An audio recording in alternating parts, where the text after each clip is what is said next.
So for this vlogmas, I'm actually going to start telling stories instead of just doing everyday stuff.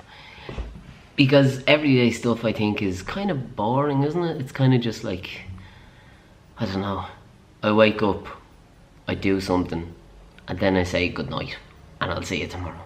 So I'm actually going to tell stories. I think Blind Boy has touched on this about how the Irish language has gone all over the world and we don't really know about it. So let's say on Antigan in Ireland is I understand, or in Irish, or Gaelic is what people would say. So Antigan is I understand. Where I dig comes from is reportedly comes from Antigan. So I dig in America is I understand, or you dig is you understand.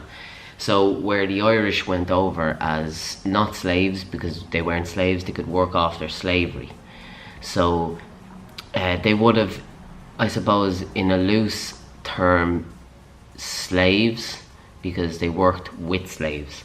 That's what Blind Boy talked about, and Blind Boy is, look him up, he does podcasts. Now what I'm going to talk about is how outside of America, how we have changed, or how we have influenced things. So Newfoundland in Canada would have talked in an actual, like an Irish dialect, and I think like a very Wexford dialect.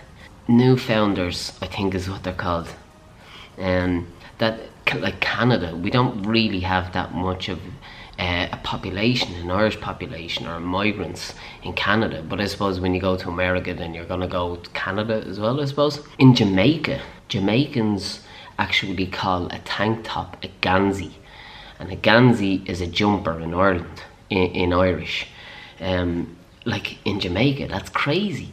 Now next to Jamaica, you'll have an island called Montserrat, and Montserrat people have very Kerry accents, as you can see here. Now, how did the family come to Montserrat, Mr. Allen?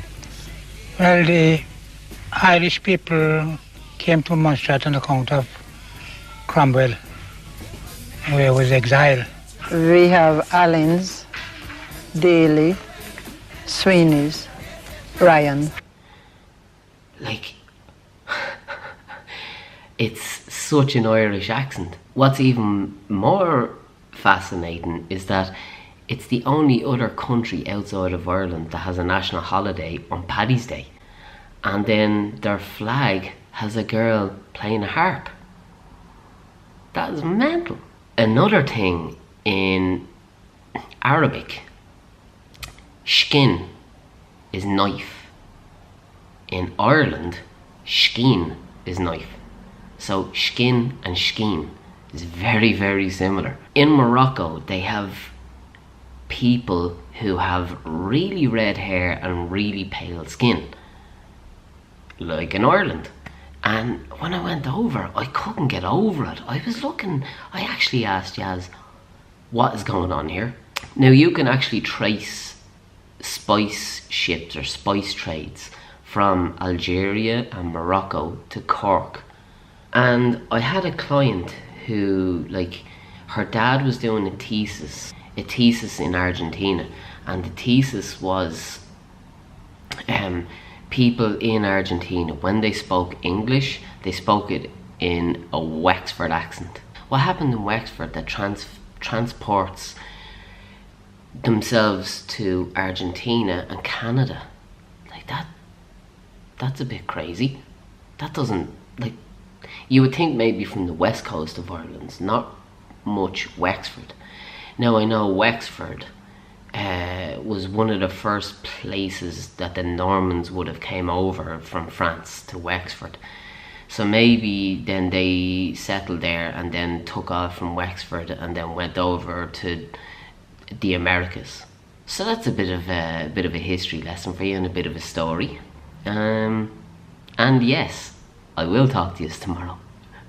And I'll have another story from a personal level. Alright, see you tomorrow. day 6 over, hit that subscribe button, like and share it if you liked it, because it helps the channel a lot. And I'll see you tomorrow.